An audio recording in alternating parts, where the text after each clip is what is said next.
जय श्री राधे, जय श्री कृष्णा, जय श्री वृंदावन, जय श्री राधे, जय श्री कृष्णा, जय श्री वृंदावन। श्याम सुंदर मदन मोहन राधिका रमण, श्याम सुंदर राधा मोहन राधिका रमण। जय जय राधिका रमण, जय जय राधिका रमण, जय जय राधिका रमण, जय जय राधिका रमण। जय श्री राधे, जय श्री कृष्णा, जय श्री वृंदावन, जय श्री राधे, जय श्री कृष्णा, जय श्री वृंदावन। जय श्री राधे, जय श्री कृष्णा, जय श्री वृंदावन, जय श्री राधे, जय श्री कृष्णा, जय श्री वृंदावन। बांके बिहारी राधा वल्लभ राधिका रमण, बांके बिहारी राधा वल्लभ राधिका रमण। बांके बिहारी राधा वल्लभ राधिका रमण, बांके बिहारी राधा वल्लभ राधिका रमण। केशवा माधवा, हे कृष्ण मधुसूदना, केशवा माधवा, हे कृष्ण मधुसूदना। केशवा माधवा, हे देव मधुसूदना, केशवा माधवा, हे देव मधुसूदना। केशवा माधवा, हे देव मधुसूदना, केशवा माधवा, हे देव मधुसूदना। बोली माँ के बिहारी लाल की जय, भागवत महापुराण पुराण की जय, श्री सुखदेव स्वामी जी महाराज राज की जय, सब संतन की जय, सब भक्तन की जय, सब रसिकन की जय। हरि शरणम। परम मंगलमय परमात्मा अकारण करुणा उर्मालय भक्तवांछा कल्पतरु श्री विजन वंदन यशोदानंदन दीनबंधु दीनानाथ कृपा सिंधु की बांग्मय प्रति स्वरूपा श्रीमद् भागवत महापुराण। बांग्मय प्रत्यक्ष भागवत जी भगवान कृष्ण का ही स्वरूप है। बांग्मय का अर्थ क्या होता है? आप लोगों ने सुना होगा कई वक्ताओं के मुख से भी कि बांग्मय स्वरूप है भागवत जी। वाङ्मय का अर्थ क्या होता है? भगवान का जो पोथी रूप में जो स्वरूप है, जो भगवान का अंश अवतार है, जो स्वयं अक्षर में जो विग्रह है, वही ठाकुर जी का वाङ्मय विग्रह है। श्रीमद् भागवत महापुराण इस पुण्य पवित्र अधिक मास में आप लोग श्रवण कर रहे हैं। इसका नाम अधिक मास है। जो भी कृत किया जाए उसका अधिक ही फल मिलता है, कई गुना अधिक फल मिलता है। भगवान का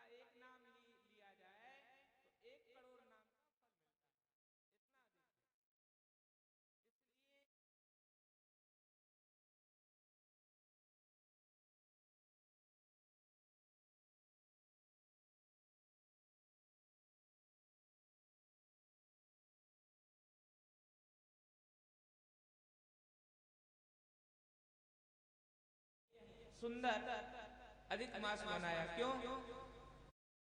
को बचाने के लिए भगवान ने नरसिंह की रक्षा करने के लिए भगवान बरहमेश हर क्षण, इसलिए आप देखेंगे कि हर एक मंदिर की मूर्ति खड़ी हुई मिलती है। क्यों? क्योंकि जब भी मेरा भक्त मुझे पुकारे तो मैं बैठा हूँगा तो मुझे खड़ा होना होगा, लेकिन मैं खड़ा हूँगा तो अपने भक्त को बचाने के लिए दौड़ा जाऊंगा, इसलिए खड़ी रहते हैं ठाकुर जी। तो यह अधिक मास है जिसमें भगवान नरसिंह जी ने अवतार ग्रहण करके भक्त प्रहलाद को बचाया था हिरण्यकश्यप से। और ये बुराई की हार है, अच्छाई की जीत है, इसलिए अधिक मास का जो महीना है ठाकुर जी ने बनाया है। परम सौभाग्य का विषय है हमारे ठाकुर जी के लाडले प्यारे खूब रसीले रसगुल्ला जैसे भक्त विनोद लाहौटी जी एवं उनका समस्त परिवार और आप सबके अथक प्रयास से यह आयोजन आज प्रथम दिवस की यह सुंदर बेला की ओर अग्रसर हो रहा है। तो पहले भागवत जी को समझना चाहिए। देखो, पहले जब विद्यार्थी पाठशाला में पढ़ने के लिए जाता है तो पहले उसको कोर्स पढ़ाया नहीं जाता है। कोर्स में कौन कौन सी पुस्तक लगनी है ये याद कराई जाती है। कितनी पुस्तकें लगनी हैं, उन पुस्तकों के नाम क्या क्या हैं। ऐसे ही ये भगवान की भक्ति की पाठशाला में आप लोग विराजमान हैं, तो पहले ये जान लेना चाहिए कि भागवत जी किसको कहते हैं। आप लोगों ने अनेकों अनेक बार इस दास को भी सेवा करने का अवसर मिला है, लेकिन भागवत जी का अर्थ क्या है आप लोगों ने सुनी होगी। भागवत श्रीमद् भागवत कथा, क्या? श्रीमद् भागवत कथा। और ये पुराण नहीं है, ये कौन क्या कहा जाता है? बोलो भाई, महापुराण। महा क्यों कहा जाता है? इसका भी बहुत सुंदर संतों ने, महंतों ने, विद्वानों ने अर्थ किया है। तो श्रीमत का अर्थ यही है, श्री यानी भगवान की लाडली प्यारी श्री राधा रानी, इसलिए श्री मद राधा रानी जी के सहित भागवत का अर्थ है भगवान स्वयं, जिसमें विराजमान है। ऐसे श्रीमद् भागवत महापुराण। महापुराण का अर्थ क्या है? महापुराण का अर्थ है कि महाराज जैसे 17 पुराण हैं, उन 17 पुराणों के बाद 18वां पुराण ये लिखा गया। तो क्या 17 पुराणों का कोई फल नहीं है, लेकिन सब पुराणों में से उन पुराणों का तिलक है श्रीमद् भागवत महापुराण। यद पुराणानाम तिलकम धनम, यह तिलक है समस्त पुराणों का, इसलिए इसे महापुराण कहा जाता है। इस श्रीमद् भागवत महापुराण में 12 स्कंद हैं। कितने स्कंद हैं जी? और ये प्रतियोगिता ही यहाँ पर रखी गई है कि आप लोगों को यहाँ से बताया जाए, कथा सुनाई जाएगी, फिर कल जो है कथा के प्रारंभ में पूछा जाएगा कि कल क्या सुनाया है। जो भक्त ठाकुर जी की कथा अच्छे से सुन रहा है कि नहीं सुन रहा है, हाँ, यह पता चल जाएगा। और जो जीतेगा, जो फर्स्ट में हाँ उत्तर दे देगा प्रथम में ही, उसको यहाँ से इनाम दिया जाएगा। तो अगर आप लोगों को इनाम प्राप्ति की ही चाह है तो आप भागवत जी की कथा को ध्यान से सुनिए। लेकिन भगवान के अनुग्रह, हम तो यही कहेंगे महाराज, जीवन में इनाम तो मिलेंगे, लेकिन उनकी भक्ति का, उनकी कृपा का, उनकी करुणा का इनाम मिल जाए जीवन से, इससे बड़ा और कोई इनाम नहीं है। भगवान की भक्ति मिल जाए, सब मिल गया, लेकिन वही नहीं मिला जिसके कारण यह तन मिला। तो यह तन भी किस काम का है? और देखो, हम पहले ही आप लोगों को सचेत किए देते हैं। लोगों की भ्रांति यह है कि भागवत जी की कथा सुनने से और करने से व्यक्ति का कल्याण हो जाता है, मोक्ष मिल जाता है। मोक्ष तो देने वाली है। अकामो सर्व कामो वा मोक्ष काम उदारधि तीव्रेण भक्ति योगेन यजेत पुरुषम परम। क्या हुआ भाई? सब कुछ देने वाली है। कामो, कोई कामना ना हो ना, तो भी व्यक्ति सुने तो भी उसका फल मिलना है। उसको क्या मिलेगा? भगवान के चरणार बिंदों की भक्ति मिल जाएगी। अकामो सर्व कामो वा, सर्व कामो वा का अर्थ यह है कि उसको धन भी चाहिए, उसका स्वास्थ्य भी ठीक हो जाए, उसका बच्चा पढ़ लिख के धनाढ्य हो जाए, उसकी समस्त कामना पूर्ति के लिए भी भागवत जी की कथा होती है। अकामो सर्व कामो वा, कोई भी कामना आपको है, ये गारंटी है, ये हम नहीं कह रहे हैं, भागवत जी में लिखा है। आपके जीवन की अगर कोई कामना है तो आप उस कामना को लेकर के भागवत जी की कथा को श्रवण कीजिए, आपकी वह मनोकामना अवश्य पूर्ण होगी। क्यों? क्योंकि यह जो भागवत जी हैं यह कल्प वृक्ष है, और कल्प वृक्ष के नीचे जो भी बैठ करके चिंतन किया जाए वह व्यक्ति को मिल जाता है, जो कल्पना की जाए वह प्राप्त। ऐसे ही ये भागवत जी जो है वेद रूपी कल्प वृक्ष का पका हुआ फल है। इसके नीचे भी बैठ करके, इसमें बैठ करके जो भी संकल्प लिया जाए वह संकल्प पूर्ण होता है। सर्व कामो वा, मोक्ष काम उदार दी। और क्या होता है? मोक्ष की कामना भी हो तो मोक्ष भी मिलता है। कब? देखो भाई, ये नहीं सोचना चाहिए कि भाई ठाकुर जी की कथा मोक्ष ही देने के लिए, नहीं, मोक्ष मिलेगा। ठाकुर जी की जब आप उतनी भक्ति कर लोगे तब ठाकुर जी अपने धाम में स्थान देंगे। तो समस्त प्रकार की कामना, अगर आप जो कामना करोगे वह कामना आपकी पूर्ण होगी। लेकिन कामना अगर करना ही है ठाकुर जी से तो एक ही कामना जीवन में करना कि ठाकुर जी आप अपने चरणों की प्रेमा भक्ति दे दो। क्यों? प्रेमा भक्ति मिल जाएगी तो महाराज किसी भी चीज की आपको चिंता नहीं करनी पड़ेगी। क्यों? मीराबाई, धूप, प्रहलाद आदि, सबरी आदि, सबको ठाकुर जी के चरणार बिंदों की प्रेमा भक्ति प्राप्त थी, तो वो चिंता नहीं करते थे अपने जीवन की। क्यों?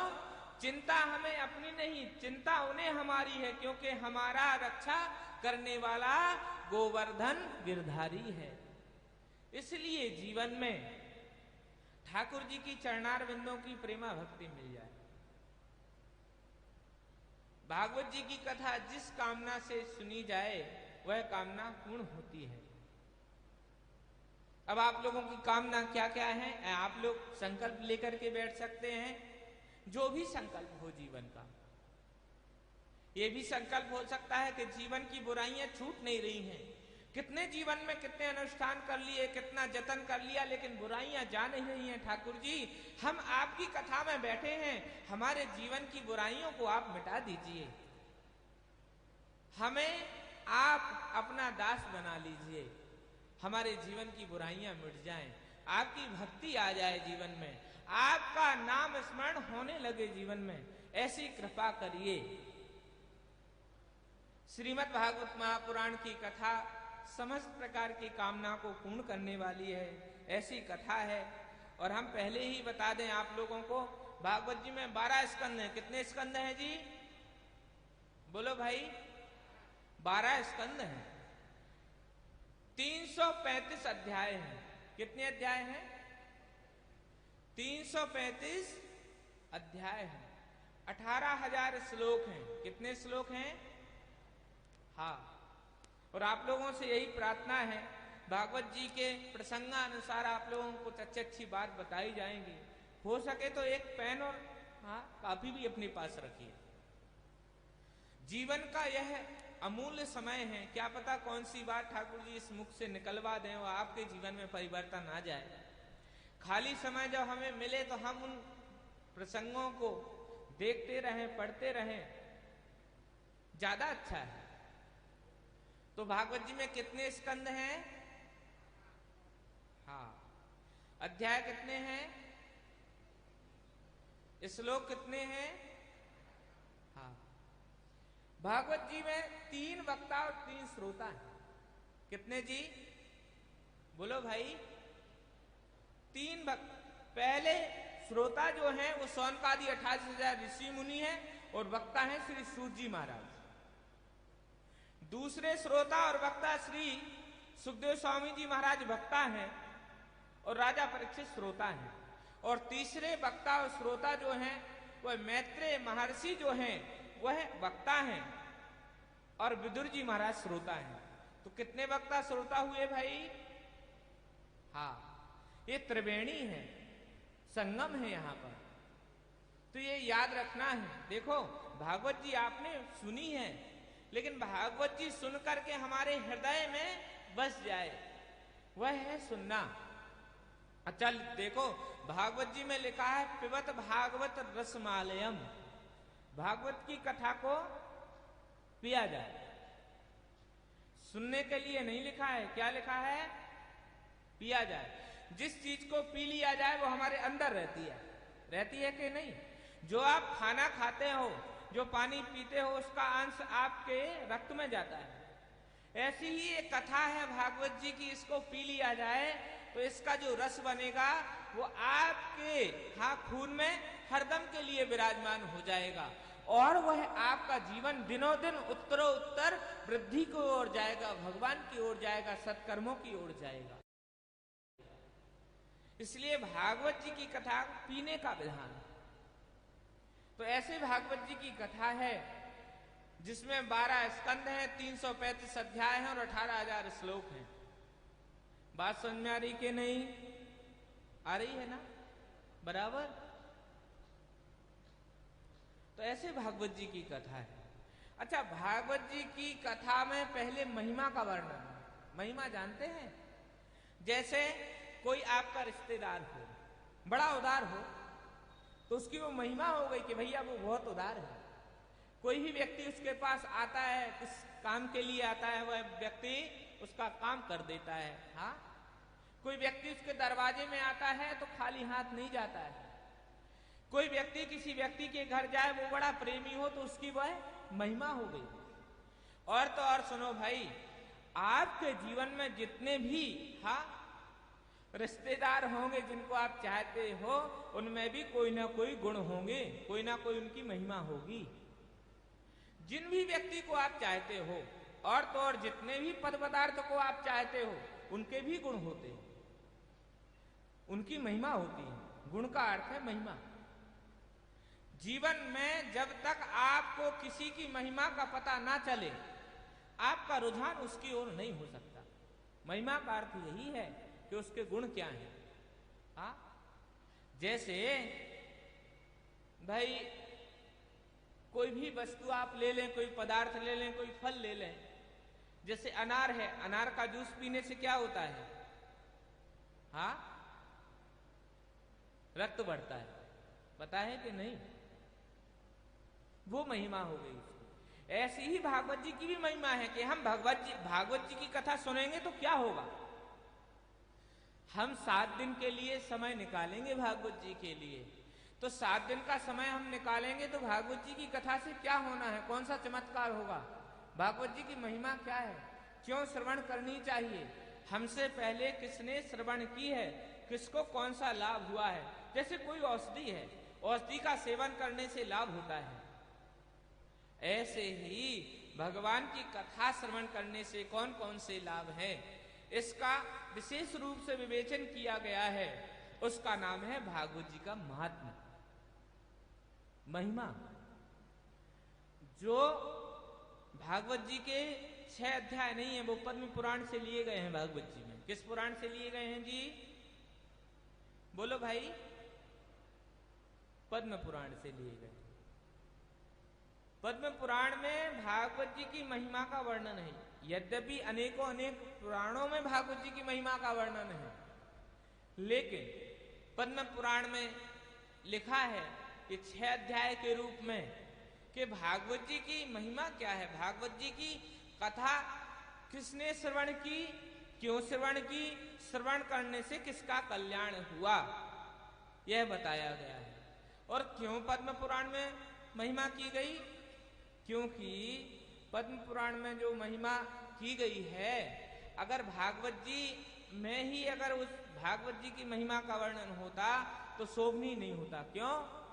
क्योंकि कोई व्यक्ति अपनी प्रशंसा अपने मुख से करे तो क्या शोभनीय है?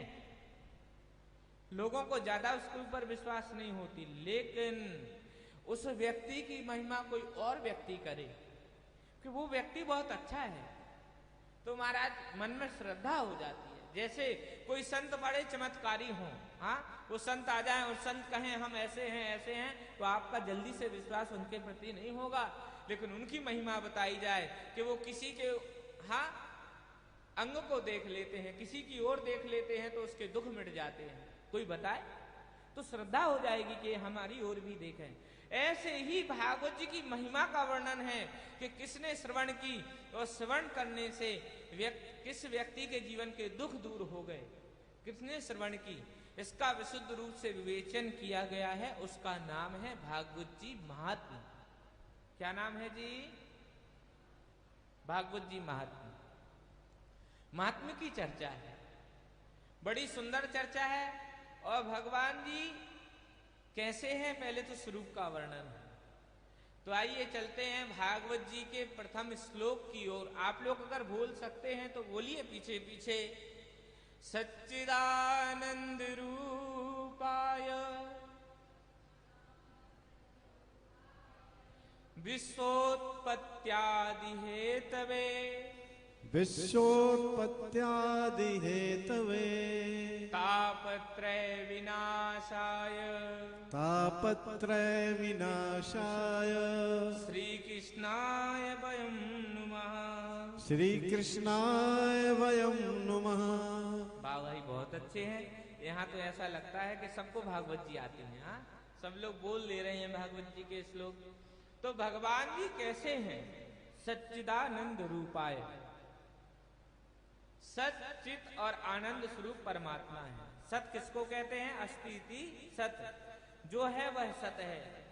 सत कहते किसको है ये समझना चाहिए पहले, ज्यादा कठिन नहीं बोलेंगे। सत कहते किसको है? अस्ति इति सत, अस्ति इति सत, जो है वह सत है। भगवान के तीन नाम हैं यहां पर, सच्चित और आनंद, सच्चिदानंद। हाँ, सत किसको कहते हैं? अस्ति इति सत, जो है वह सत है। तो कहें जो है सत है, क्या यह संसार ये सत है? नहीं, यद दृष्टम तद नष्टम, यह जो दिख रहा है ना संसार, यह जितना भी पदार्थ है सब नश्वर है, सब महाराज हाँ विनष्ट होने वाला है, नष्ट होने वाला है। तो सत्य किसको कहते हैं? त्रिकालावादित्वम सत्यत्वम, जो तीनों कालों में सत्य हो, वही परमात्मा इस सृष्टि को बनाने वाले हैं, इसका पालन करने वाले हैं, इसका संहार करने वाले हैं, उन्हीं को सत्य कहते हैं। जिन परमात्मा की सत्ता ही कभी हाँ घटती बढ़ती नहीं है, हाँ तीनों कालों में रहती है, हाँ यह पृथ्वी को वो बनाने वाले हैं, इस पृथ्वी का पालन करने वाले हैं और संहार करने वाले। कैसे? देखो भाई, हवा चल रही है, कौन चला रहा है? हाँ, वृक्ष बड़े हो रहे हैं, कौन बड़े करने वाले हैं? हाँ, और महाराज हाँ मुफ्त ही ठाकुर जी हाँ आपको हवा दिए हैं, अग्नि दिए हैं, पानी दिए हैं ना, कि नहीं? किसने किसकी व्यवस्था है? ये उसी की व्यवस्था है। वही सत्य संकल्प प्रभु हैं, और देवताओं ने भी भगवान को सत्य कहा है। हाँ, सत्य परमति सत्यम, जो परमात्मा तीनों कालों में सत्य हैं, ऐसे परमात्मा सत्य स्वरूप हैं। बात समझ में आ रही कि नहीं? वही परमात्मा, उनको सत्य कहते हैं। वही इस संसार को बनाने वाले हैं, हम और आपको बनाने वाले हैं। देखो भाई, आप लोग बहुत अच्छे हैं और थोड़ा सा बुद्धिजीवी भी बहुत है। तो भगवान सत्य संकल्प हैं, सत्य स्वरूप हैं, वही सृष्टि को बनाने वाले हैं। देखो भाई, माँ के गर्भ में जब बालक आता है तो वहां बालक का नाक, मुख, आंख सब फिट करने वाला कौन है? बोलो। अरे जब बालक गर्भ में रहता है तो एक झिल्ली में बंद रहता है, सही जगह पे नाक, सही जगह पे कान, सही जगह पे हाथ किसने लगाए हैं? बोलो भाई। वही जो जन्म देने वाला है, माँ को नहीं पता रहता है कि कि बालक कैसा है, गोरा है कि काला है। मां को एहसास होता है कि है बालक, लेकिन भगवान ही गर्भ में जाकर के उस जीव को बनाने वाले हैं, जन्म देने वाले हैं। बुद्धि भी उन्होंने बनाई, नाक कान भी, और सही जगह बनाने वाले हैं। हाँ? अब बताओ, जो गर्भ में, माँ के गर्भ में भी जा करके बच्चे को बिल्कुल सही, हाँ, सुंदर स्वरूप प्रदान कर देता, वही परमात्मा सत्य है। इस सृष्टि को बनाने वाले वही पालन करता है। पालन कैसे करता है? वही बालक महाराज जब आया तो महाराज जब तक बालक नहीं होता है तब तक माता के स्तन पे दुग्ध नहीं होता है। और जैसे बालक ने जन्म लिया वैसे ही ठाकुर जी ने ऐसी कृपा की कि स्तन पे दूध आ जाता है। क्यों? जानते हैं कि कुछ खा पी नहीं पाएगा, इसलिए दुग्ध पीता है भाई। वही पालन करने वाले हैं। अच्छा देखो भाई, गाय भैंस जितने भी सृष्टि में जानवर हैं, आप गाय को भूसा खिलाते हो, गाय क्या देती है? दूध देती है ना। कहां से आया? अब भूसा का अगर आप खरी का, चूनी का प्रैक्टिकल कर रहे, साइंस कितना भी जोर लगा ले, लेकिन दूध नहीं बना सकती उसका। क्यों? क्योंकि महाराज वो केवल ठाकुर जी बना सकते हैं। वही परमात्मा क्षीर सागर में रहते हैं, वही परमात्मा उस माँ के आंचल में दुग्ध देते हैं, वही परमात्मा उस बालक का पालन करने वाले हैं जिन्होंने बनाया है। और वही बालक का महाराज जब बड़ा हो जाता है, वृद्धावस्था को प्राप्त हो जाता है, तो वही ठाकुर जी के धाम को चला जाता है। तो वही परमात्मा तीनों कालों में है, जो परमात्मा बालक को बनाते भी हैं, हाँ, उसका जन्म भी होता है, उसका पालन भी करने वाले हैं, संगार करने वाले। ऐसे परमात्मा सत्य स्वरूप हैं, जो पहले थे, अभी हैं और अंत में रहेंगे। उन्हीं परमात्मा को सत्य कहा गया है। दूसरा भगवान का नाम है चित्त। देखो, चित्त का अर्थ क्या होता है? प्रकाश। जो परमात्मा हमारी बुद्धि को भी प्रकाशित करने वाले हैं, जो सूर्य चंद्रमा को ही प्रकाशित करने वाले हैं, हाँ, जिसने सूरज चांद बनाया, जिसने चिड़ियों को चहकाया, जिसने फूलों को महकाया, हम उस ईश्वर के गुण गाएं, बड़े प्रेम से शीश नवाएं। उसी परमात्मा के प्रकाश से ये चंद्रमा प्रकाशित है, सूर्य प्रकाशित है, और हमारी बुद्धि भी प्रकाशित है। हमारी बुद्धि में जो प्रकाश है ना, जो ज्ञान की क्षमता है, सोचने विचारने की क्षमता है, उसी परमात्मा ने दी है।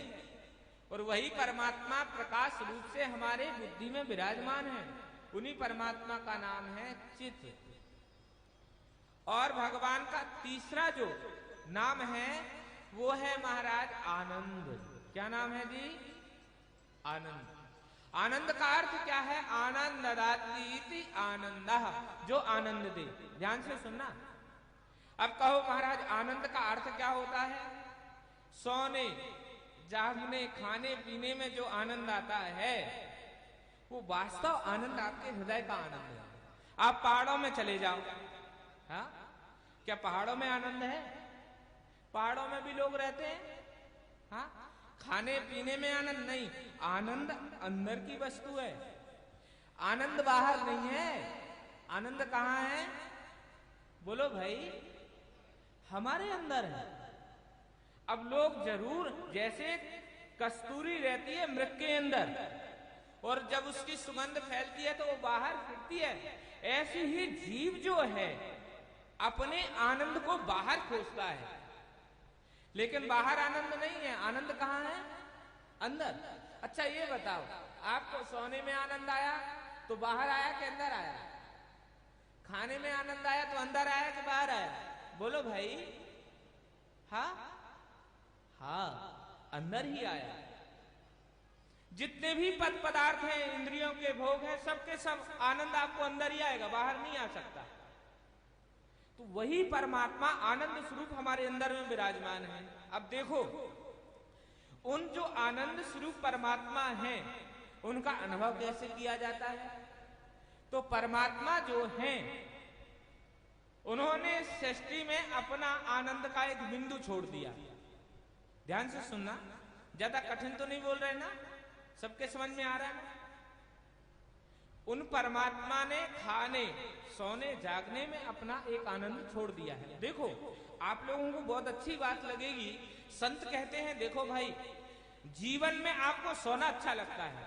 व्यक्ति जब सो जाता है, जब व्यक्ति सो जाता है तो कहां रहता है? सोता हुआ व्यक्ति परमात्मा की गोद में होता है, इसलिए वह आनंद में रहता है। संत कहते हैं जैसे सोता हुआ व्यक्ति संसार को भूल गया है, और जब वो संसार को भूल गया, संसार से अलग होएगा तो परम आनंद में चला गया। क्योंकि सोता हुआ व्यक्ति किसी का कोई हिसाब नहीं करता, करता है? नहीं करता। आनंद, अगर उसको जगाया जाए कि भैया तुम 6 घंटे से सो रहे हो, तो उसको पता नहीं चलेगा कि 6 घंटे हो गए। पता लगता है तो घड़ी देखेगा तभी पता लग सकता है। तो सोता हुआ व्यक्ति परमात्मा की गोद में होता है। जैसे व्यक्ति सोता हुआ इस संसार को भूल जाता है, ऐसे जागता हुआ भी अगर संसार को भूल जाए तो उसके जीवन में आनंद ही आनंद है। आनंद ही आनंद है। आनंद को खोजना नहीं पड़ेगा। व्यक्ति दुखी क्यों है? बहुत सुंदर प्रसंग है। दुखी क्यों है व्यक्ति? क्योंकि व्यक्ति की इंद्रियां हर एक पदार्थ से जुड़ी हुई है, और जो पद पदार्थ है वो विकार रहित है। हाँ, विकार से युक्त है, विकार रहित नहीं है, विकार से युक्त है। अब विकार का अर्थ यही है कि दुख देने वाला है, सब बदलने वाला है। तो व्यक्ति का जो मन है वो बाह्य वस्तुओं में लगा हुआ है, इसीलिए उसको दुख मिल रहा है। जैसे सोता हुआ व्यक्ति अपने को इस संसार से अलग करके रखता है, ऐसे जागता हुआ भी व्यक्ति अगर अपने आप को इस संसार से अलग करके रखे तो उसके जीवन में महाराज आनंद ही आनंद है। आनंद को खोजना नहीं पड़ेगा। संत महंत क्या करते हैं? आप लोग सोचोगे बड़ा जतन करते हैं? नहीं, वो अपने मन को मोड़ लेते हैं। जितने भी संत भगवत जन और जो भगवान के सुंदर सुंदर भक्त हुए हैं, उन्होंने क्या किया है? केवल अपने मन को मोड़ा है। जो बाहर इंद्रियां सुख ढूंढ रही थी, उनको अंदर की ओर कर लिया है, और वो जो अंदर की ओर हो गए तो उनका जॉइंट सीधे उनका कनेक्शन परमात्मा से हो गया। इसलिए संत लोग कहते हैं कि हमको हर घड़ी आनंद ही आनंद है। क्यों? क्योंकि बाहर किसी वस्तु की चाह नहीं है, और अंदर जो विराजमान है वो हमें प्राप्त है, वो हमसे दूर नहीं है। इसलिए संत महंत भगवत जन आनंद में रहते हैं। आप भी उस आनंद को अगर पाना चाहते हो तो थोड़ा सा इस संसार से हट के देखो। कथा में क्यों आनंद आता है? कीर्तन में क्यों आनंद आता है? बोलो भाई।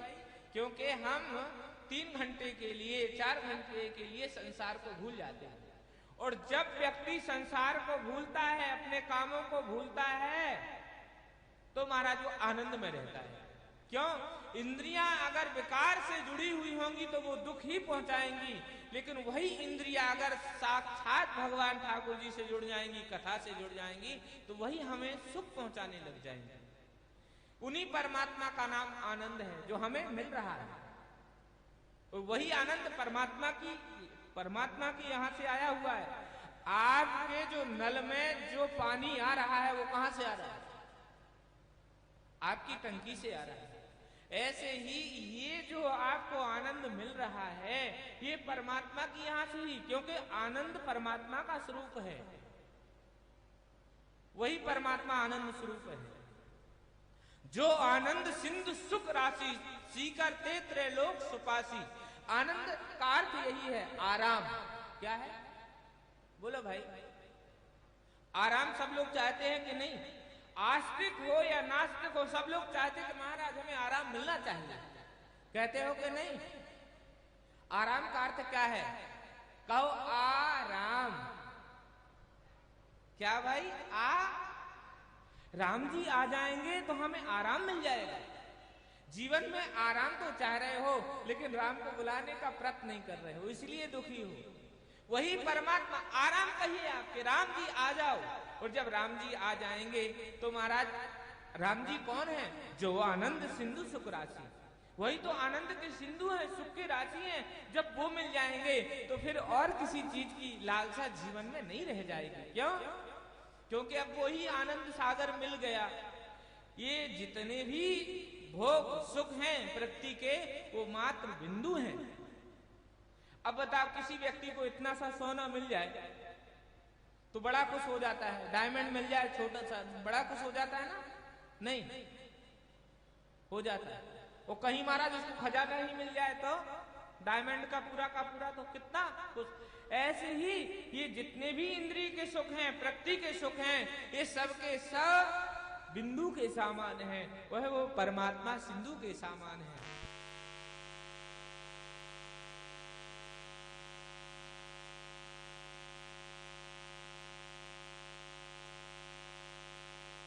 के कष्ट है, देह आदि देख लो, हाँ, देह आदि के कष्ट, हाँ, भौतिक आदि के कष्ट, हाँ, और देवताओं द्वारा दिए हुए कष्ट। इन तीन कष्टों में जैसे हाथी के पैर में सबके पैर आ जाते हैं कि नहीं?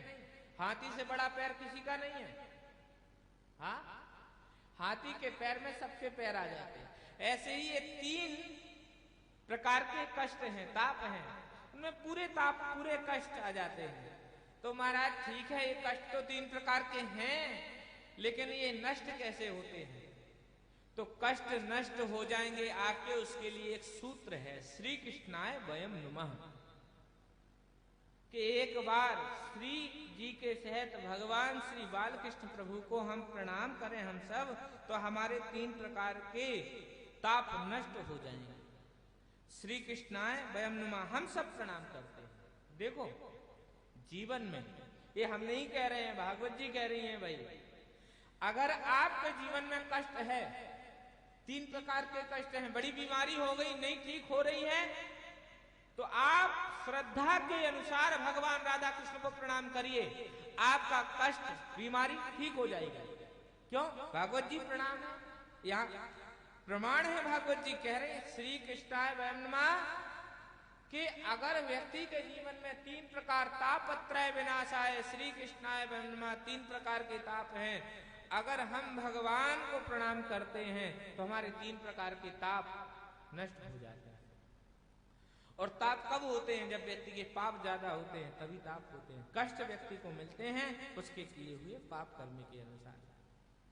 तो यह भागवत जी का प्रथम श्लोक, जिसका अर्थ आप लोगों ने श्रवण किया, आशा करते हैं समझ में तो आया होगा।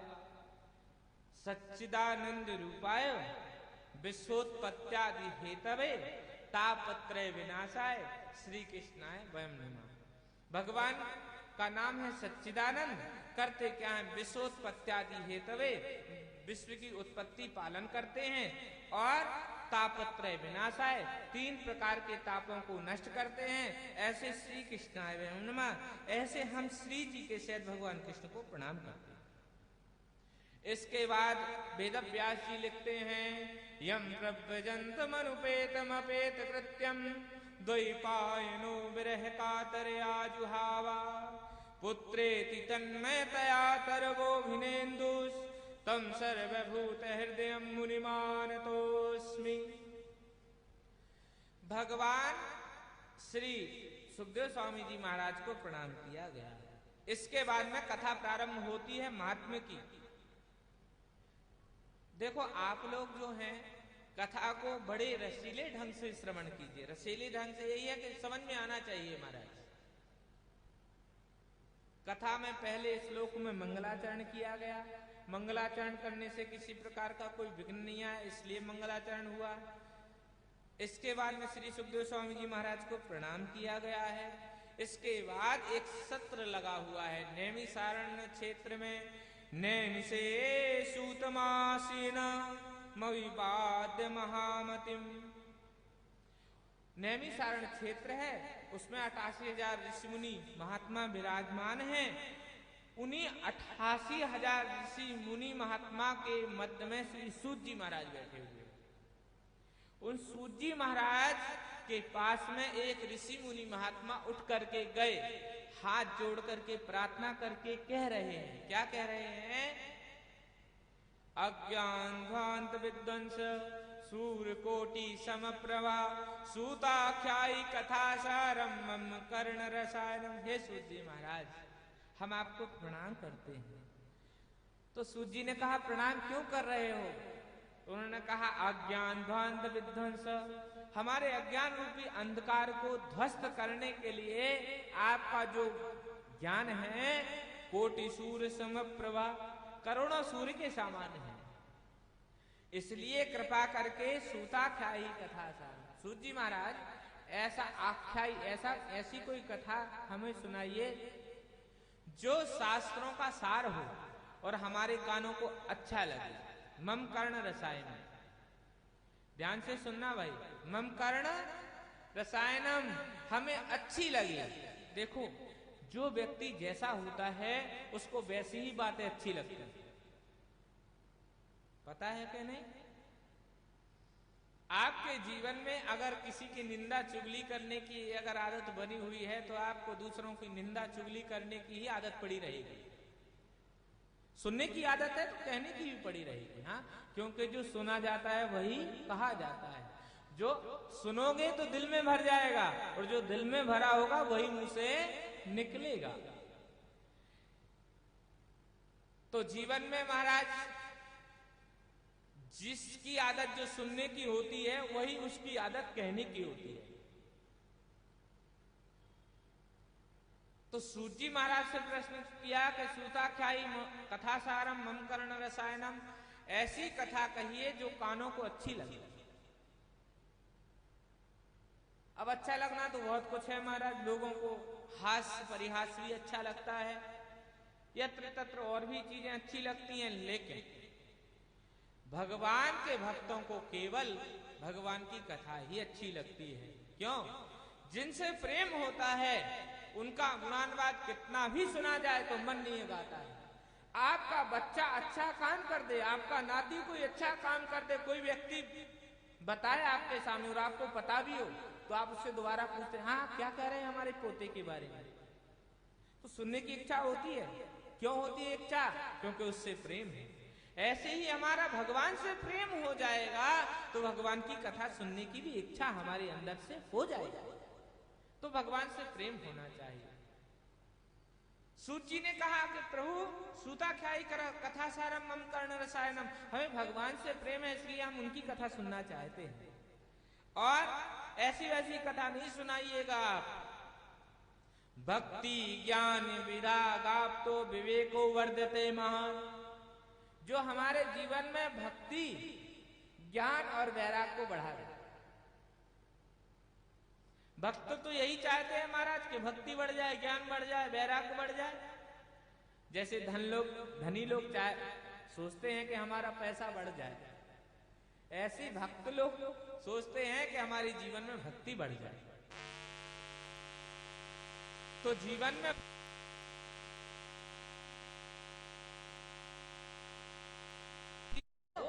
और हमारा सर्व सिद्धांत संसार भय नाशनम, संसार के भय को जो नाश करने वाला है, ऐसा उपाय हम आपको बताएंगे। संसार का भय क्या है जी?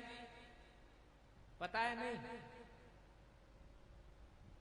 हाँ, संसार के दो ही भय हैं, जन्मना और मरना, दो ही भय हैं। संसार का भय क्या है? किसको कहते हैं संसार का भय? कोई व्यक्ति मरना नहीं चाहता, चाहता है? कोई नहीं चाहता। और हमारा जन्ना, जब जीव माँ के गर्भ में रहता है उस समय महाराज माँ खट्टा खाती है, मिर्ची खाती है, खारा खाती है, वो सारा का सारा जाता है कहाँ? पेट में। और पेट में महाराज जब जाता है तो बच्चे की जो चमड़ी रहती है ना, ये बड़ी कोमल रहती है, तो मिर्ची नमक और खट्टा और मीठा जाकर के महाराज लगता है, तो हजारों हाथ छोटे छोटे जीवाणु इसको काटते हैं। आपको कभी कोई चोट लग जाए, उसमें कभी मिर्ची लग जाए, क्या होता है जी? आंसू आ जाएंगे, पीड़ा और कष्ट। ऐसे ही जब जीव जो है माँ के गर्भ में रहता है तो महाराज इतना कष्ट मिलता है, ये चिल्लाता है, रोता है। 9 महीने तक जैसे ईंट भट्टे में पकती है ना, ऐसे ही यह जीव 9 महीने तक माँ के गर्भ में रहता है। माँ खट्टा खाए, मीठा खाए, मिर्ची खाए महाराज, तो इसको जलन होती है, बड़ा कष्ट होता है, और इसको सब याद आ जाता है, और ये कहता है प्रभु हमको यहाँ से निकालिए। बड़ा भय में रहता है जीव, और कहता है प्रभु हमको निकालो निकालो निकालो निकालो, और भगवान की स्तुति करते। आप तीसरे स्कंद में देवहूति माता जी ने यही प्रश्न किया था कपिल देव जी से, तो कपिल देव जी ने यही कहा था कि माँ, ये जीव जो है जब माँ के घर में रहता है तो महाराज बड़ा कष्ट को प्राप्त होता है, बड़ा कष्ट होता है इसको। और ये जीव ने वहां स्तुति की है, और वहां इतना तक लिखा है, शायद आप लोगों को पता ना हो कि पहले महीने में क्या निर्मित होता है, दूसरे महीने में क्या बनता है। कहते पहले महीने में ये बुदबुदा होता है जीव, दूसरे महीने में महाराज थोड़ी सी कंचे जैसे हो जाता है, तीसरे महीने में इसका आकार निकलता है, चौथे महीने में आंख नाक ये सब, 5वें महीने में महाराज इसका पूरा का पूरा देह, और 6वें महीने में इसको सब याद आ जाता है। 7वें महीने में महाराज भगवान की स्तुति करता है, वो करता रहता है। ऐसा वर्णन है भागवत जी। तो जन्ना सबसे बड़ा कष्ट है, और मरना। तो जन्म के समय जब बालक महाराज गर्भ में रहता है तो भगवान की स्तुति करता है, प्रभु हमको इस नरक से निकाल लो। क्यों? एक सत्य बात है, आप लोगों को भाएगी कि नहीं भाएगी, आप कितने भी अच्छे हो जाएं, कितने भी अच्छे हो जाएं, लेकिन मूलता में आपका जो जन्म हुआ है वह केवल माँ बाप के मलमूत्र से ही जन्म हुआ है, और जब बालक गर्भ में रहता है तो मलमूत्र में सना हुआ रहता है। इस काया का केवल और केवल एक ही उपयोग है कि यह जब जन्म मिला है भगवान के भजन के लिए, और कोई उपयोग नहीं है। और सुनो, भगवान ने काया जो बनाई है ना, ये कहीं से ये खुल जाए तो अंदर क्या भरा हुआ है, बोलो भाई? खून है, रक्त है, हड्डी है, मज्जा है। खुल जाए किसी का, और किसी को दिखाया जाए तो देखना पसंद नहीं करता व्यक्ति। क्यों? क्योंकि महाराज अंदर सब जो भरा हुआ है ये सब का सब परमानेंट, ऊपर से डेंटिंग पेंटिंग कर दी है। जैसे ईंट गारा और सीमेंट लगा करके दीवार बना दी जाए और ऊपर से प्लास्टर कर दी जाए, ऐसे ही महाराज लोहा भी लगा है, सीमेंट भी लगा है, और महाराज ईंट भी लगी हुई है बराबर ठाकुर जी ने। लेकिन एक संत कह रहे थे, देखो भाई ये रेशम का थैला है लेकिन इसमें मैला भरा हुआ है। क्या? रेशम के थैले में मैला भरा हुआ है, इसका उपयोग क्या है? केवल भगवान की शरणागति, केवल भगवान का भजन। तो व्यक्ति जन्म में सबसे बड़ा दुख प्राप्त होता है, और मरने में कोई मरना नहीं चाहता। लिखा है जिस समय व्यक्ति की मृत्यु आती है उस समय 1000 बिच्छू एक साथ डंक मारने में जितना कष्ट होता है उतना कष्ट जीव को होता है।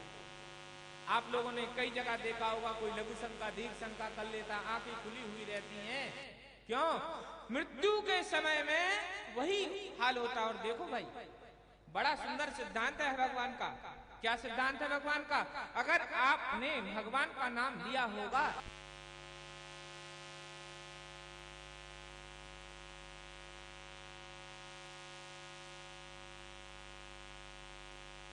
अपने जीवन में, बोलो, जीवन में भगवान का नाम लिया होगा तो क्या याद आएगा जी? है?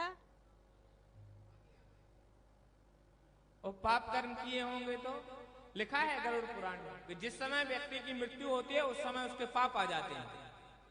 क्या?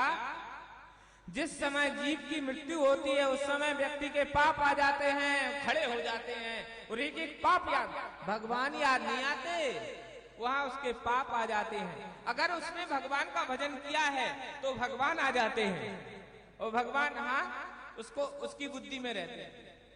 और अगर उसने जीवन में पाप कर्म किए हैं तो सारे के सारे पाप लाइन लगा के खड़े हो जाते हैं और अंत समय में उसको, इसीलिए कहा गया है जन्म जन्म मुनि जतन कराही, अंत राम कहे आवत नाही।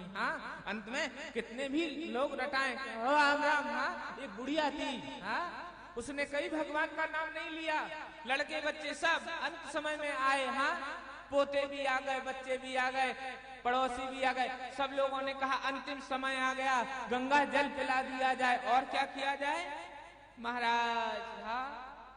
गंगा जल पिलाओ और इनसे कहो ये राम राम बोले। तो बुढ़िया तो महाराज सब कुछ बोल लेती लेकिन राम नाम नहीं बोल पाती। तो लोगों ने कहा तुमसे पूछा ही नहीं गया, राम राम कहे, राम राम बोलो मैया। मैया कहे ये नहीं बोला जाता। क्या नहीं बोला जाता? वही जो तू बुलाना चाहता है। ने कहा तुमने गलत ही प्रश्न किया। अब बुढ़िया राम राम और सब बोलती लेकिन राम राम नहीं बोलती। उन्होंने कहा माता जी हमारे पास में एक मंदिर है ना?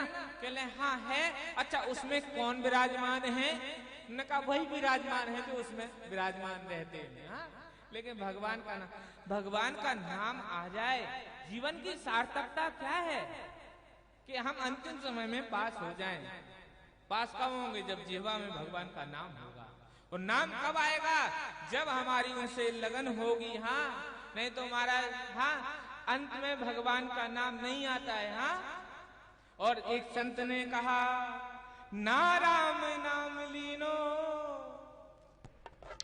तेने भरी जवानी में, तू डूब के मर जा रे चुल्लू भर पानी में, तू डूब के मर जा रे चुल्लू भर पानी में। क्यों करता मेरा मेरा यहाँ कुछ भी नहीं है तेरा, एक दिन होगा भैया तेरा मरघट में डेरा। कछु कमाए के ले जा रे ऐसी जिंदगानी में, ये जिंदगानी में है, कमाना है तो भगवान का नाम। दौलत कमाओ इसके लिए मना नहीं है, ठाकुर जी ने कहीं नहीं लिखा कि तुम ना कमाओ, कहीं नहीं कहा कि सुखों को ना भोगो, लेकिन ये कहा सुखों को भोगते रहो, साथ में हमको भी याद करते रहो। और महाराज तो जीवन का सबसे बड़ा दुख क्या है?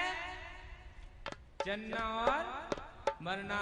इसलिए कहा भय यही है। सूत जी महाराज कहते हैं संसार भय नाशनम, संसार का जो भय है जन्ना और मरना। अगर वही सिद्धांत आपको बताएंगे जिससे जन्म और मरण से मुक्ति मिल जाएगी। अच्छा महाराज तो कौन सा साधन है, कौन सी दवा है जिससे यह भव का रोग ठीक हो जाता है?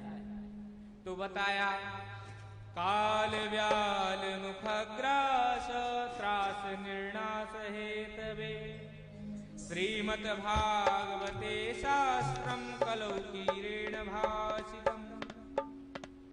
काल व्याल मुखग्रास त्रास निर्णास हेतवे। जिन मनुष्य की आयु कुछ क्षण की ही है, कुछ क्षण का अर्थ यही है महाराज, पता नहीं है कि क्षण कब किसका क्या हो जाएगा। तो काल के रूप में काल रूपी व्याल है, सर्प है, उसके मुख में समस्त जीव बैठा हुआ है। कब किसका क्या हो जाए कोई नहीं जानता। इसलिए सूची महाराज कहते हैं केवल इस कलयुग में एक ही साधन है कि अगर वो साधन अपना लिया जाए तो व्यक्ति की मृत्यु नहीं होती है। कौन सा? श्रीमद् भागवतम शास्त्रम कलौ कीरेण भासितम्। कलौ कीरेण भासितम्, कीरेण भासितम् श्री सुखदेव स्वामी जी ने जो कहा है, भाषा है, ऐसा कौन सा? श्रीमद् भागवतम शास्त्रम। वह भागवत का आश्रय लेना चाहिए। और तो और यह भागवत ऐसे नहीं मिलती है। देखो भाई आप लोगों को पहले ही बता दें, जितने लोग यहाँ बैठे हैं ये आपके कई जन्मों की तपस्या होगी जो आज सार्थक हुई है। क्यों?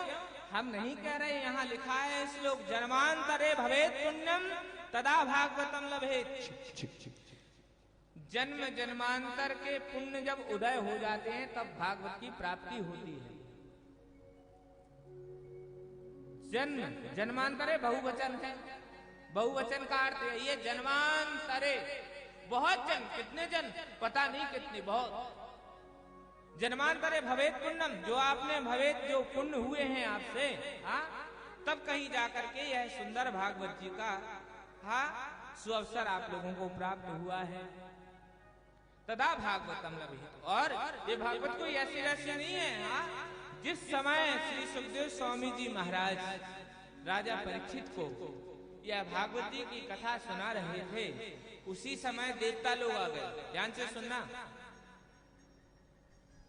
जिस समय राजा परीक्षित को 7 दिन का श्राप लगा, श्रृंगी ऋषि ने श्राप दिया कि 7वें दिन तुम्हारी मृत्यु है। सुखदेव स्वामी जी महाराज आए, आसन पे बैठ गए, और बैठ करके महाराज राजा परीक्षित को कथा सुनाने ही जा रहे थे तो देवता लोग आ गए। देवताओं ने कहा, महाराज हमारे पास ये अमृत है, यह राजा परीक्षित को पिला दीजिए, और यह जो कथा रूपी अमृत है ना, यह आप हमको दे दीजिए। श्री सुखदेव स्वामी जी महाराज ने कहा, देखो यह कथा रूपी अमृत हम लेके आए हैं राजा परीक्षित के लिए, तो राजा परीक्षित से पूछ लो कि ये स्वर्ग का अमृत पिएंगे। तो देवता लोग राजा परीक्षित के पास गए और कहने लगे, महाराज ये स्वर्ग का अमृत है, पी लो। तो पूछा, ये स्वर्ग का अमृत क्या करता है? उन्होंने कहा, दीर्घ जीवी बनाता है। राजा परीक्षित ने श्री सुखदेव स्वामी जी महाराज से कहा, प्रभु यह कथा रूपी अमृत क्या करता है? तो श्री सुखदेव स्वामी जी महाराज ने कहा, यह दिव्य जीवी बनाता है। तो राजा परीक्षित ने स्वर्ग के अमृत का त्याग कर दिया, नहीं हमें बहुत काल तक जीवित नहीं रहना है, हाँ हमें दिव्य बनना है। भागवत की कथा दिव्यता प्रदान करती है। और राजा परीक्षित ने कहा, प्रभु हम तो कथा ही आपकी, हाँ पिएंगे, यह स्वर्ग का अमृत हमें नहीं चाहिए। तो महाराज राजा इंद्र को देख करके श्री सुखदेव स्वामी जी महाराज ने कहा, क्वा सुधा क्वा कथा लोके क्वा काचड़ क्वा मणि महान। कहाँ आपकी यह कांच रूपी मणि स्वर्ग का अमृत, हाँ, और कहाँ महामूल्य जिसका कोई मूल्य नहीं है, यह भगवत रूपी कथा। आपका ये कांच है स्वर्ग का अमृत, और जो कथा है वह महामूल्य मणि जिसका कोई मोल नहीं है। और तथा देवास जहासहा, देवताओं की हंसी उड़ा दी। देवता लोग गए महाराज। 7 दिन के बाद जब राजा परीक्षित की मुक्ति हुई, देवताओं ने ब्रह्मा जी से कहा, प्रभु राजा परीक्षित को सर्प ने काटा है। क्यों? क्योंकि हमने सुना है। क्या सुना है? जिसको सर्प काटता है, जिसकी आग लगने से मृत्यु होती है, जो जल में डूब के जिसकी मृत्यु होती है, एक्सीडेंट में जिसकी मृत्यु होती है, उसकी अकाल मृत्यु होती है, और जिसकी अकाल मृत्यु होती है उसको सदगति नहीं मिलती है। तो फिर राजा परीक्षित को तो सर्प ने काटा, उसकी सदगति कैसे होगी? कृपा करके बताइए, भागवत जी कैसी हैं ये? ब्रह्मा जी ने कहा, रुको। तो ब्रह्मा जी ने एक तराजू ले ली, एक पल्ले पर रख दी श्रीमद् भागवत महापुराण, और एक पे जितने भी साधन थे ना वो रख दिए। लेकिन भागवत जी अपने महत्व के कारण सबसे भारी रही, और सब जितने भी साधन थे मुक्ति के सब शून्य हो गए।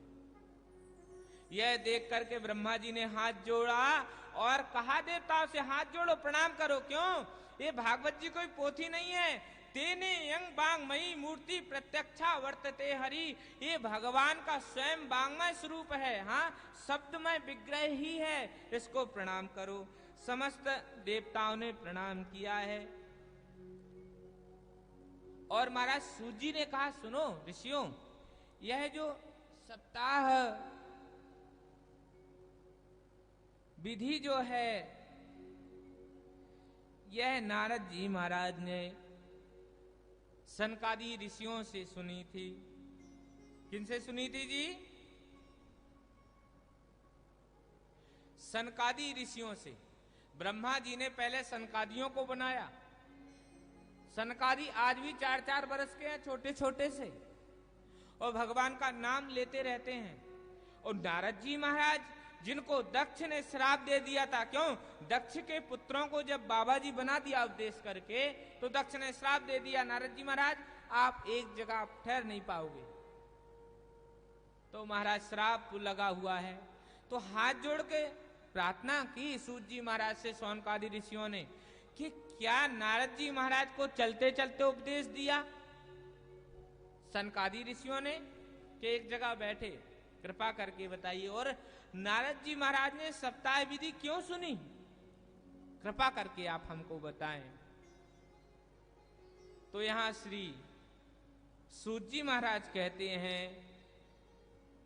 एक बार की बात है, क्या हुआ? एकदा ही विशालायाम चत्वारा ऋषियो मला सत्संगार्थम समायाता तद्दिशु तत्रणार्दम। ध्यान से सुनना। सूत जी महाराज कहते हैं, नारद जी महाराज और सनकादियों का जहां सहयोग हुआ उसके लिए एक कथा है। कौन सी कथा है? कह रहे हैं सूत जी महाराज सौनकादि ऋषियों से कि नारद जी महाराज एक बार की बात है, सनकादियों ऋषियों को विशालापुरी में मिले। कहां मिले? बद्रिका आश्रम में। बद्रिका आश्रम में मिलकर के महाराज जैसे ही सौनकादि ऋषियों ने देखा, तो देख करके सौनकादि ऋषियों ने प्रश्न किया नारद जी महाराज से, कथम ब्रह्मन् दीन मुखा कुतश्चिंता तुरुभान त्वरिते गम्यते कुत्र कुतश्च गमनम तवा। हे नारद जी महाराज, आपका मुख दीन क्यों है? आप उदास क्यों हैं? क्या कारण है? कृपा करके बताइए। और देखो ये जो सनकादि ऋषि है ना, ये कथा मात्रे के जीवन, इनके जीवन का केवल एक ही उद्देश्य क्या है? केवल कथा सुनते हैं और करते हैं, और हर समय हरि शरणम कहते रहते हैं। क्या कहते हैं? हरि शरणम हरि शरणम हरि शरणम हरि शरणम हरि शरणम हरि शरणम हरि शरणम हरि शरणम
हरि किसको कहते हैं? हरते इति हरि, जो भक्तों के पाप को हर ले, जो भक्तों के कष्टों को हर ले। हाँ, जो महाराज दुखों को, हाँ, कष्टों को, संतापों को, पापों को हर ले, उसका नाम है हरि। हरते इति हरि। वो हरि करते क्या है? उसी हरि की शरण में है हम। इस मंत्र का यही एक हाँ लाभ है कि जो परमात्मा समस्त प्रकार के पापों को हरने वाले हैं, दुखों को हरने वाले हैं, कष्टों को हरने वाले हैं, हम ऐसे परमात्मा हरि की हम शरण ग्रहण करते हैं। इसलिए बड़े प्रेम और भाव के साथ क्या कहेंगे? हरि शरणम हरि शरणम हरि शरणम हरि शरणम।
हरि के सुमिरन की नहीं तुझे दरबार क्या, उस भरे दरबार में मुख कौन साथ खिलाएगा।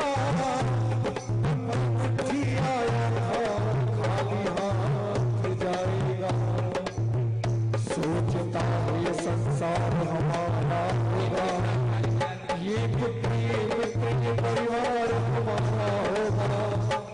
खबर नहीं कि जब काल प्राण लेता है, तेरे तो तेरे तन की न साथ देता है।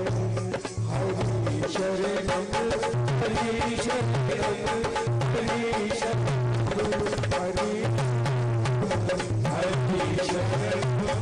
शरणम हरि शरणम हरि शरणम हरि हरि शरणम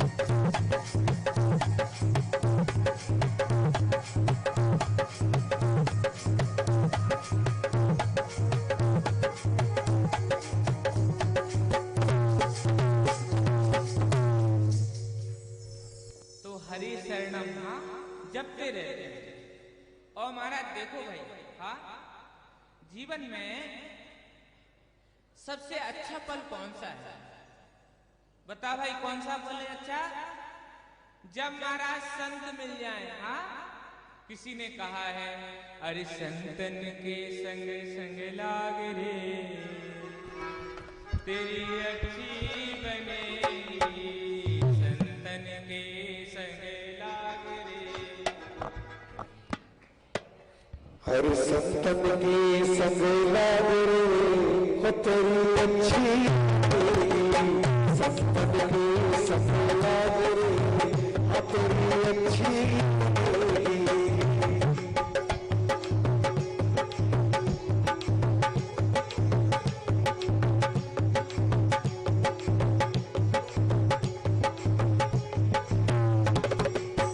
संतन संग करे पुण्य कमाई, संतन संग करे पुण्य कमाई, पुण्य कमाई पुण्य कमाई, पुण्य कमाई संतन संग करे पुण्य कमाई, बोल गुरु भागरे होते अच्छी बनेगी, संतन संग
भगवती बन गई,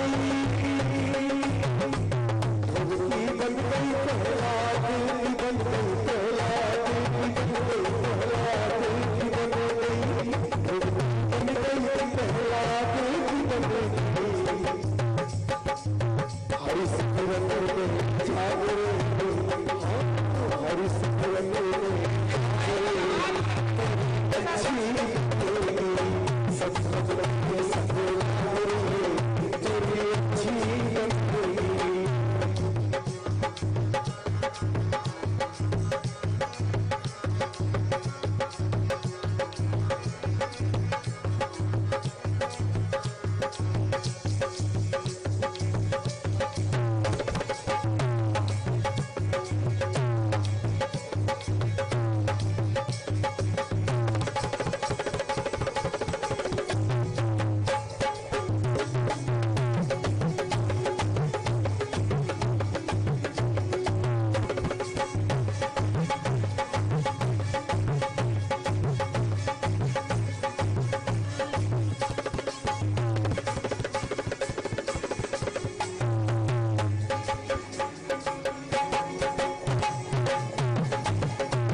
सावरा मेरा सावरा, मेरा सावरा, मेरा सावरा, ओ सावरा, मेरा सावरा, मेरा सावरा, मेरा सावरा। गया दिल जुगनू, गया दिल जुगनू, आजा गया दिल जुगनू, सावरा।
बोल कृष्ण कन्हैया लाल की। तो नारद जी महाराज बद्रिका आश्रम में श्री संकारी ऋषियों से मिले। अब वहां वो मिले महाराज, आप लोगों को भी कुछ ना कुछ यहाँ मिला होगा। हाँ, तो संतों के साथ जब लग जाते हैं तो महाराज यही होता है, जीवन में ठंडाई आई।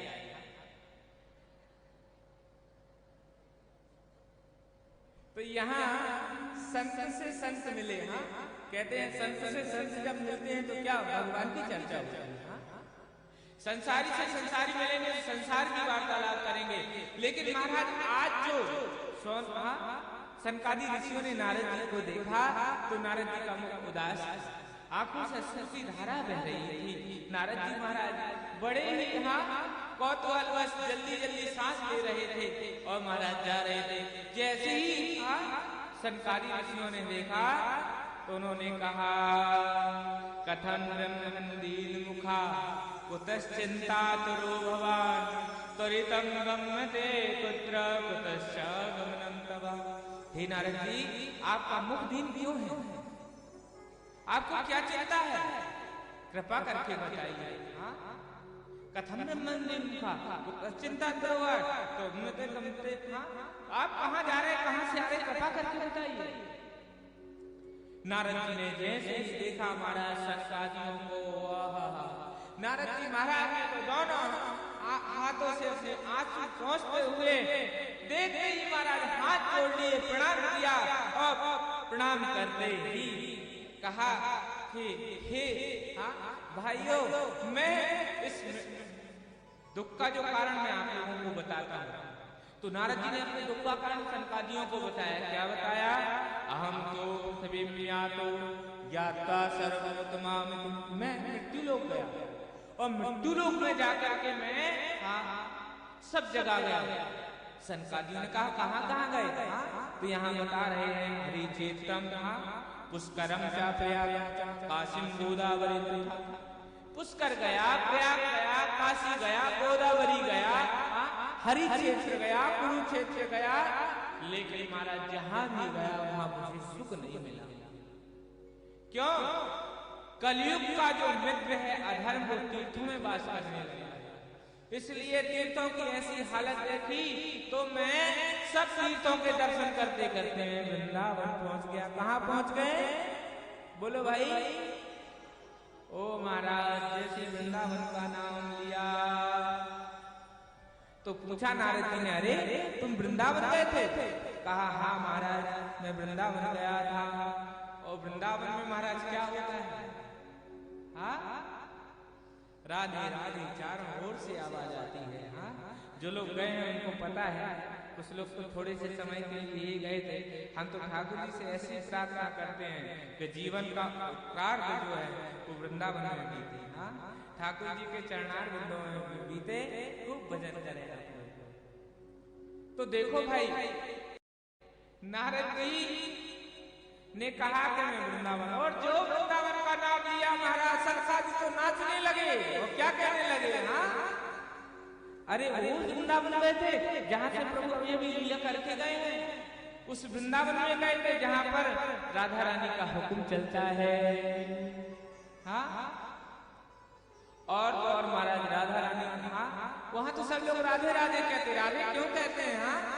राह दे, जो भटके भूलों को राह बता दे उसका नाम है राधे। वो भी राह कहाँ की? ठाकुर जी की ओर की। इसलिए कहते हैं महाराज, श्री राधे बरसाने वाली, तेरो पुजारी है गिरधारी।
सब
पायल से कुछ बिहारी गुलाम से वाली, पायल से कुछ बिहारी नाम सुनने वाली, सुने बरसाने वाली गुलाम से होने वाली, सुन बरसाने वाली गुलाम से होने वाली। ऐसे वृंदावन धाम गए, हाँ, क्योंकि वृंदावन धाम अपार जपे जा राधे राधे। ऐसे वृंदावन धाम जहाँ राधे राधे नाम ही लेते हैं लोग, हाँ। लोग क्या कहते हैं महाराज, हाँ, कि राधा नाम जो है, हाँ, क्यों महाराज बहुत सुंदर सुंदर भजन है, हाँ, तेरी पीढ़ी बना देगी चरण रज राधा राधा।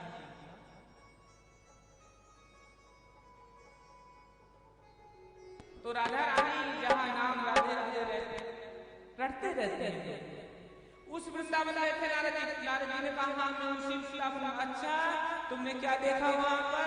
नारद जी ने कहा मैंने देखा सब बिहारी जी, राधा वल्लभ, राधा रमण जी, हाँ, श्याम सुंदर, राधा दामोदर, राधा रमण जी, हाँ, गोकुलनाथ जी, हाँ, और सब मंदिर के दर्शन किए। अच्छा निधि वन सेवा को, लेकिन मैं जब जमुना जी को प्रणाम करने गया तो तत्तस आश्चर्यम मया दृष्टा, मैंने वहां एक आश्चर्य देखा। क्या आश्चर्य देखा?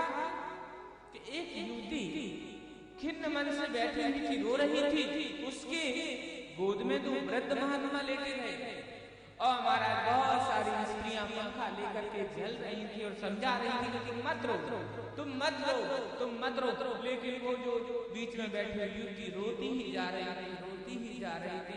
नारद जी ने देखा और देख करके कहा कहीं ऐसा नहीं कलयुग का कुछ षड्यंत्र फंसाने के लिए। लेकिन महाराज जमुना जी को प्रणाम किया और जैसे ही जाने लगे तो उस युवती की नजर नारद जी के ऊपर पड़ी और जैसे ही नारद जी को देखा तो युवती खड़ी होकर के चिल्लाने लगी,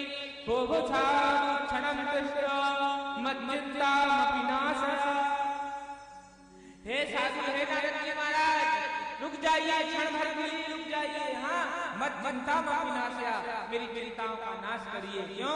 दर्शनम कमलोकस्य सर्वदा, आपके दर्शन जिसको हो जाते हैं उसके जितने भी पाप हैं वो नष्ट हो जाते हैं, दुख दूर हो जाते हैं कृपा करके। जैसे ही महाराज युवती ने पुकार लगाई, नारद जी ने कहा ये मुझे कैसे जानती है, हाँ, मेरा तो कोई यहाँ पहचानता नहीं है, ये कौन है? नारद जी ने जाकर के प्रणाम किया और कहा कौन हुआ, कृपा करके बताओ। काशी तुम काव्यमौची महा, कहा पद्मलोचना, तुम कौन हो? ये दोनों जो वृद्ध लेते हैं कौन है और ये बहुत सारी स्त्रियां कौन है, कृपा करके बताओ।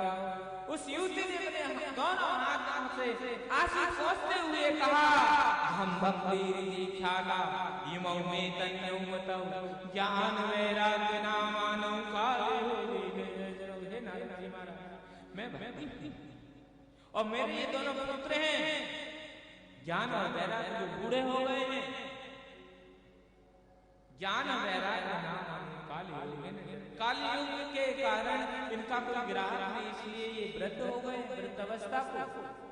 और नारद जी मैं द्रोण देश में उत्पन्न हुई, हाँ, कर्नाटक पे बड़ी, हाँ, कुछ महाराष्ट्र में भी मैं कहीं कहीं सम्मानित हुई, लेकिन गुजरात गई तो मैं जीर्ण हो गई नारद जी में। जैसे वृंदावन पहुंची मेरे ये दोनों पुत्र सो गए, मैं युवा हो गई, ये वृंदावन की कृपा है। देखो आपको ज्ञान चाहिए आप बनारस चले जाएं, वैराग्य चाहिए आप उत्तराखंड चले जाएं, लेकिन आपको प्रेम चाहिए, भक्ति चाहिए तो वृंदावन प्रेम की एक पाठशाला है, क्योंकि वृंदावन में भक्ति युवा है, आज भी युवा है। आपको जितनी ज्यादा भक्ति वृंदावन में मिलेगी उतनी कहीं नहीं मिलेगी। एक बार अयोध्या जाओ, 2 बार द्वारका, 3 बार जाकर त्रिवेणी में नहाओगे, 4 बार चित्रकूट, 9 बार 12 जाकर जगन्नाथ घूम आओगे, लेकिन हमें प्रत्यक्ष, हाँ, वहां दरस श्याम श्याम क्या वृंदावन सा कहीं नहीं पाओगे। ऐसा वृंदावन धाम है जहाँ आज भी श्याम सुंदर कहते हैं राधा रानी से भक्तों से वृंदावनम परित्यज्य पादमेकम न गच्छति। मैं एक पल भी वृंदावन छोड़ के कहीं जाता नहीं। आज भी श्याम सुंदर निधि बनी सेवा कुंज में जाके आप देखो, कभी एक रात कभी एक दिन रुक के देखो वृंदावन में, केवल रसकों के पास बैठ के देखो, आंखों से अश्रु की धारा बह चलेगी जब जो राधा रानी श्याम सुंदर के किस्से सुनाते हैं। इसलिए महाराज वृंदावन रसकों की भूमि कही गई है।